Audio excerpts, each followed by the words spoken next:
দীর্ঘদিন ধরেই ধারাবাহিকভাবে দেশের শেয়ার বাজারে বিদেশি ও প্রবাসী বিনিয়োগকারীর সংখ্যা কমছিল। অবশেষে শেয়ার বাজারে বিদেশি বিনিয়োগকারীর সংখ্যা বাড়তে শুরু করেছে।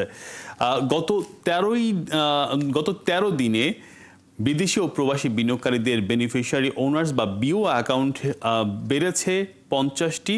সম্প্রতি central depository Bangladesh bank CDBL প্রকাশিত বিজ্ঞপ্তিতে এসব তথ্য উঠে এসেছে।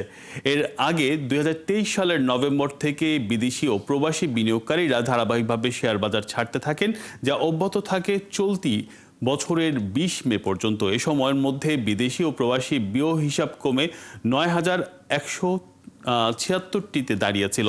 এর মধ্যে চলতি বছরই কমেছে ৩৫৫টির মতো। সিডিবিএল এর তথ্য অনুযায়ী বর্তমানে শেয়ার বাজারের বিনিয়োগকারীদের বিও হিসাব সংখ্যা দাঁড়িয়েছে ১৬,৮৯,৬৮৩টি, যা শেখ হাসিনা সরকারের পতনের সময় ছিল ১৬,৬৮,০৫৮টি।